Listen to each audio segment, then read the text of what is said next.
Hello बच्चों, मैं Lokesh Sinha online classes में आप सभी का स्वागत करता हूं।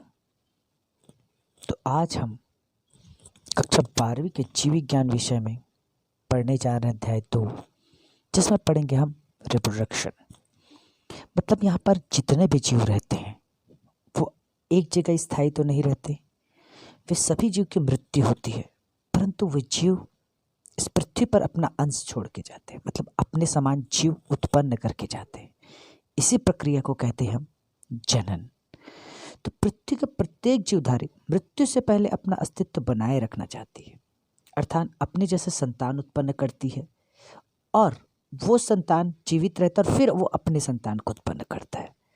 और यही प्रक्रिया उस ब्रह्मांड में चलती आ रही है, जिसके कारण आज प्राचीन काल से लेकर आधुनिक तक मानव और अन्य जीव जीवित है। तो सबसे पहले हमें यह जानना है कि जनन किसे कहते हैं। जीवों द्वारा अपने जैसे संतान उत्पन्न करने की प्रक्रिया क्या कहलाती है? जनन कहलाती है। इसमें मनुष्य जो है एक लिंगी प्राणी है, मतलब इसमें मेल अलग होता है और फीमेल अलग होता है। मेल में अलग लिंग पाए जाते हैं, फीमेल में अलग लिंग पाए जाते हैं। इससे पहले वीडियो में मैंने फीमेल लिंग के बारे में बताया था। तो आज हम लोग मेल लिंग, मतलब मनुष्य में लैंगिक दुर्बलता प्रदर्शित होती है। मतलब दो लैंगिक प्रजनन की प्रक्रिया के लिए क्या चाहिए? दो अंग चाहिए, ठीक है। तो एक मेल होता है और दूसरा क्या होता है? फीमेल होता है। तो इन्हीं के आधार पर इसे क्या कहा जाता है? लैंगिक दुर्बलता भी कहा जाता है। अर्थात निषेचन जरूरी भी है जीवन संभव के लिए, इस पृथ्वी पर जीवन के लिए। लैंगिक, अलैंगिक या वर्धी, ये तीनों प्रकार के प्रश्न होते हैं। तो आज हम पढ़ेंगे किसके बारे में? नर जनन तंत्र के बारे में। अर्थात कहने का अर्थ होता है मेल रिप्रोडक्टिव सिस्टम, नर जनन तंत्र। नर जनन तंत्र ये वृषण में सहायक लैंगिक अंग है। जनन ग्रंथियां इसमें पाई जाती है। अगर इसके तंत्र के नाम बोलो तो वृषण कोश, वृषण, अधिविषण, शुक्रवाहिनी, शुक्राशय, मूत्रमार्ग, शिशन और सहायक जनन ग्रंथियां हैं।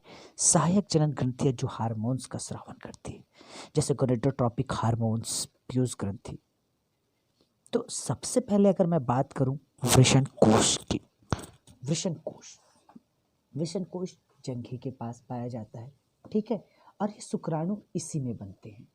इसके चारों ओर अंडाकार मोटी एक क्या होती है? परत होती है, ठीक है, जो त्वचा की बनी खोल के अंदर उपस्थित रहता है। शरीर के सामान्य तापमान के अनुसार ही इसका तापमान करीब 2 से 3 डिग्री सेल्सियस कम होता है। याद रखिए क्या होता है? कम होता है।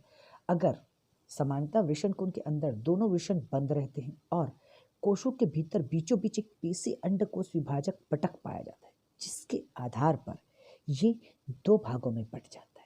दोनों कोश ताप नियामक का कार्य करते हैं। मैंने आप लोगों को पहले ही बताया था कि ये हमारे शरीर के तापमान से थोड़ा सा तापमान क्या रहता है? 2 या 3 सेंटीमीटर कम तापमान रहता है। हमारे शरीर का तापमान कितना रहता है? 37 डिग्री सेल्सियस।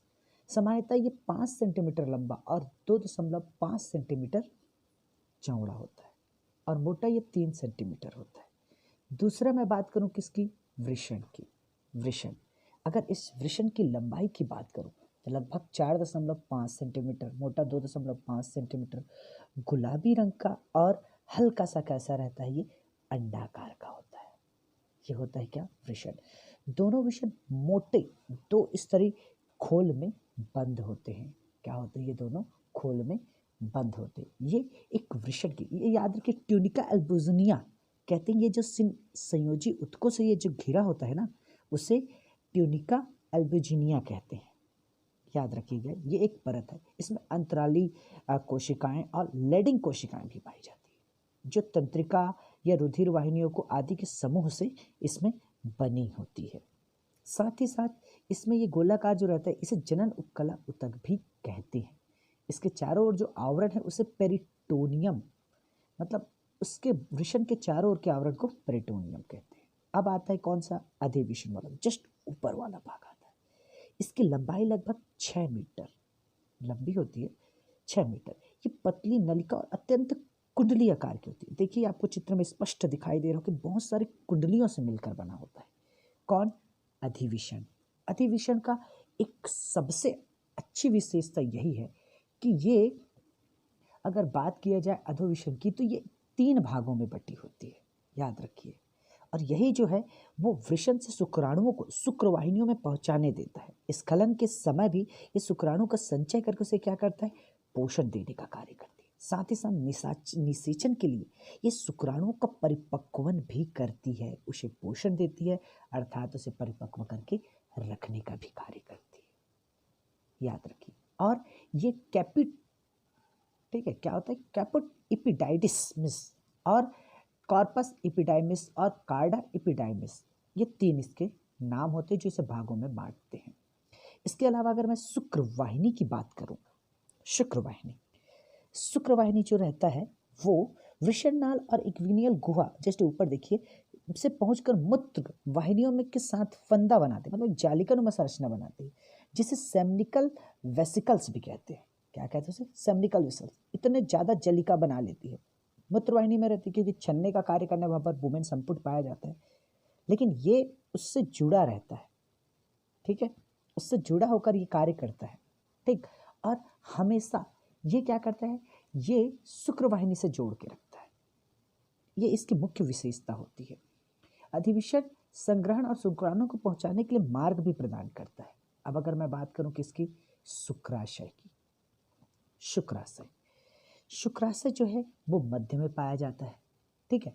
और शुक्राशय एक ग्रंथिल संरचना है, इसमें क्षारीय तरल स्रावित रहता है, क्षारीय क्या रहता है, तरल स्रावित रहता है, जो शुक्राणुओं को सक्रिय रखता है, हमेशा सक्रिय रखता है सॉरी, वैरी को जो सक्रिय रखने का कार्य करती है। अब अंतिम चीज आता है, वो आता है कौन सा, मूत्र मार्ग। देखिए मूत्र मार्ग का अपना एक क्या रहता है, कार्य रहता है, ठीक है। मूत्र मार्ग जो बीचों बीच पाया जाता है, मेल में अलग रहता है और फीमेल में अलग रहता है। तो मूत्र मार्ग जो है, मूत्र मार्ग मैथुन अंग सीसन से होता है और आगे की ओर शिखर स्थित मूत्र जनन तंत्र के बाहर वो खुलता है। वही नलिका है जो मूत्र मार्ग से होकर आती है और उसी से ये बाहर खुलता है, ठीक है। ये एक सीधी नलिका रूपा संरचनाएं रहती है जो इस चीज में भाग लेती है, जिसे शिश्नाग कृच्छ्र भी कहते हैं, जो सामान्यतः सबसे नीचे और संयोजी उपकला उत्तकों की ये बनी होती है, ठीक है, शुक्रवाहिनियों के आकार में। और मूत्राशय के मूत्र के बाहर निकालने का कार्य करती है। शिशन शीर्ष पर खुलती है चूंकि स्खलन नलिका भी इसी में खुलती है। यहाँ मूत्र त्याग करने के साथ साथ मैथुन के समय क्या करती है, वैर स्खलन का भी कार्य करती है। लेकिन शिशन का मूल काय, शिशन मूल, शिशन काय, ठीक है, ये इसकी संरचनाएं होती है। शिशन बेलनाकार का, ठीक है, मांसल बाह्य जननांग होता है। क्या होता है, बाह्य जननांग होता है, ठीक। इसके अलावा ये इस चीज पर हार्मोन्स के अनुसार कार्य करती है। किसके अनुसार कार्य करती है, हार्मोन के अनुसार। तो अब हम हार्मोन्स के लिए सहायक जनन ग्रंथियों के बारे में जानेंगे कि सहायक जनन ग्रंथियां कौन कौन सी होती है और वो किस तरीके से कार्य करती है। तो देखो सहायक ग्रंथि मैंने पहले ही बताया था, जीएसटी गोनेडोट्रोपिक हार्मोन्स, ठीक है, ये भाग लेती है। तो इसमें सबसे पहले आता है प्रोस्टेट ग्रंथि। ये स्पंजी और मूत्राशय के आधार तल पर गोल आकार की ग्रंथि होती है, ठीक है। दूसरे ग्रंथि की बात करूं कौन सी, कॉपर्स ग्रंथि। कॉपर्स ग्रंथि जो होती है वो भी उसी के भाग पर होती है और ये भी उसी चीज में सहायता प्रदान करने का कार्य करती है, ठीक है। अब प्रोस्टेट ग्रंथि एक तरल द्रव स्रावित करती है जो वैरिक को 25 से 30 भाग बनाता है, जिसमें पेप्सोनोजेन, लाइसोजाइम, एमाइलेज आदि एंजाइम पाए जाते हैं। पदार्थ शुक्राणुओं को सक्रिय बनाते हैं, साथ ही साथ कॉपर्स क्षारीय द्रव स्रावित करते हैं जो मैथुन के समय मूत्र मार्ग को चिकना बना देता है। सहायक श्रावण और शुक्राणुओं को मिलने से वैरिक बनता है। याद रखिए सहायक ग्रंथियों के श्रावण और शुक्राणु दोनों मिलकर के इसका निर्माण करते हैं, वैरिक का निर्माण करते हैं।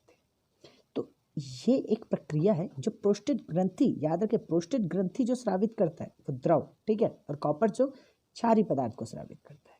सहायक ग्रंथियों के स्राव से ही शुक्राणुओं को तरल माध्यम प्रदान होता है, शुक्राणुओं को पोषण मिलता है और वो सक्रिय बनाए रखता है, क्योंकि सक्रिय बनाए रखना बहुत ज़्यादा जरूरी होता है, ठीक। अब अगर मैं बात करूँ इतना होने के बाद जनन कैसी होती है, देखिए जीवों को अपने सामान उत्पन्न करने के लिए मैंने मेल और फीमेल इन दोनों अंगों के बारे में आपको बताया। अब इसके आगे क्या होता है, ठीक है, हम जानते हैं कि संतान उत्पन्न के लिए निषेचन होना जरूरी है। तो निषेचन होने की जो प्रक्रिया है वो थोड़ी सी क्या होगी, अलग होगी। ठीक है, क्या होगी, वो थोड़ी सी अलग होगी। मतलब मेल और फीमेल दोनों के गैमेट आपस में आकर मिलना ही क्या कहलाता है, जनन कहलाता है। तो इसमें 3 प्रकार हो सकते हैं, मेल भी हो सकता है और फीमेल भी हो सकता है। ठीक है, क्या हो सकता है, ये मेल भी हो सकता है और फीमेल भी हो सकता है। ठीक, लेकिन इसमें केवल एक ही संतान उत्पन्न एक ही द्वारा उत्पन्न करते हैं, कौन से, अलैंगिक में, मतलब अलैंगिक जनन। लैंगिक जनन की बात करो तो इसके लिए मैंने 2 बताया था आपको, मेल और फीमेल, इन दोनों की आवश्यकता पड़ती है, जिसे हम लोग कहते हैं क्या, जिसे कहते हैं हम लोग क्या कहते हैं, लैंगिक जनन। और लैंगिक जनन के लिए जो आवश्यकता पड़ती है उसमें मेल और फीमेल इन दोनों की आवश्यकताएं पड़ती है।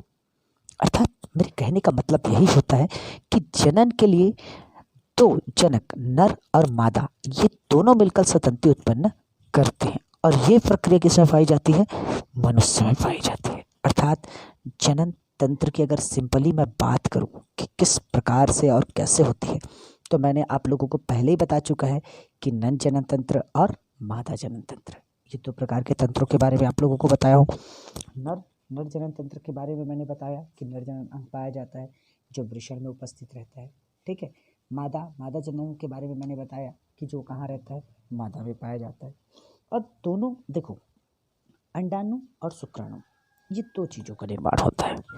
मेल जो है, ठीक है, मेल जो है वो किसका निर्माण करता है, मेल वो वृषण, अधिवेशन, शुक्रवाहिनी, शुक्राशय, ठीक है, प्रोस्टेट ग्रंथि जो सहायक ग्रंथि बताया था, और शिशन, इतनी चीज़ें जो रहती है वो किसके अंतर्गत आती है बताया था मैंने आप लोगों को, मैंने बताया था ये नर जनन तंत्र के अंतर्गत आता है। ठीक है, नर जनन तंत्र के बारे में मैंने आप लोगों को स्पष्ट रूप से बता दिया था कि उसमें वृषण, शुक्राशय, शुक्रवाहिनी ये सब चीज़ें पाई जाती है। ठीक है, वृषण तो पाए जाते हैं, ये भी बताया था आप लोगों को। ठीक है, तो ये जो चित्र है इसमें देखिए, साफ एक चीज़ मैं बता देना चाह रहा हूँ कि इसमें वृषण और वृषण कोश, ठीक है, अधिवेशन और शुक्रवाहिनी जिसे सेमनीफेरस नलिकाएं भी कहती हैं, ठीक है, और शुक्राशय, ठीक, क्या कहते हैं, शुक्राशय। ठीक, तो ये उसके अंग थे जो इनमें पाए जाते हैं।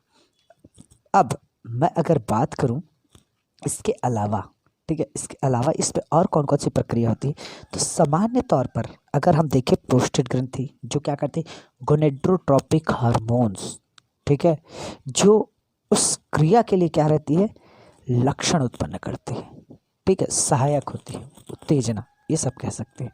ठीक है, और शिशन में ही हार्मोन्स के स्रावन के लिए उत्तेजित होता है। ठीक, अब अगर मैं बात करूं इसके वृषण की, तो वृषण में मैंने बताया था कि इसमें किसका निर्माण होता है, शुक्राणुओं का निर्माण होता है, बताया था। किसका निर्माण होता है बताया था मैंने, शुक्राणुओं का। इसके लिए मैंने एक हार्मोन्स का नाम बताया था आप लोगों को, FSH। क्या बताया था, FSH, फॉलिकल स्टिमुलेटिंग हार्मोन्स, और GST मतलब क्या होता है, इसका मतलब GST का मतलब होता है गोनेडोट्रोपिक हार्मोन्स, ये याद रखिए आप लोग। ठीक है, अब इतना ये किसके बारे में बताया, ये मैंने आप लोगों को बता दिया नर जनन अंग के बारे में। किसके बारे में, नर जनन अंग के बारे में। मतलब मैं आप लोगों को ये बताना चाह रहा था कि वृषण के भाग जो हैं वो किस तरीके से होते हैं और कार्य कैसे करते हैं। ये मैंने आप लोगों को इसी वीडियो में थोड़ी देर पहले बताया था कि वृषण के भाग कैसे होते हैं और वो किस तरीके से कार्य करते हैं। अगर सामान्यतः प्राथमिक लैंगिक अंग देखें, ठीक है, सामान्यतः इसमें तो लैंगिक अंग में आता है कि क्या करना, उसका लैंगिक अंग में शुक्राणुओं का क्या करना, निर्माण करना, और इसमें एक हार्मोन स्रावित होता है, याद रखिए, टेस्टोस्टेरोन हार्मोन्स। कौन सा हार्मोन्स, टेस्टोस्टेरोन हार्मोन्स। ये द्वितीयक लैंगिक लक्षणों को प्रदर्शित करने में क्या है, सहायक है। क्या करने में सहायक है, द्वितीयक लैंगिक लक्षणों को प्रदर्शित करने में ये सहायक होता है। मतलब कहने का अर्थ यही है कि ये उस चीज को निर्माण करता है, ठीक है, और सहायता प्रदान करता है ताकि स्खलन आसानी से बाहर हो सके माँ के गर्भ में, फीमेल के गर्भ में। और याद रखिए डायरेक्ट गर्भ में नहीं जाता, ये एक फेलोपियन ट्यूब होती है जो मैंने नर जनन अंग में बताया था, मादा में, उसमें जाती है। ठीक, अब वृषण, अधिवेशन, शुक्रवाहिनी, ठीक, क्या क्या, वृषण, अधिविषण, शुक्रवाहिनी, फिर क्या आता है शुक्राशय। शुक्राशय इन सब चीज़ों को कहाँ प्रोस्टेट ग्रंथि, और प्रोस्टेट ग्रंथि से मिलकर वो कहाँ जाता है सिसन में, और इस तरीके से स्खलन की प्रक्रिया होती है। अब मैं अगर बात करूँ मादा जनन तंत्र की, किसकी, मादा जनन तंत्र की, तो मादा जनन तंत्र जो है तो इस प्रकार से संरचना पाई जाती है। आई होप आप सभी को समझ में आ गया होगा। आज के लिए बस इतना ही। Thank you very much.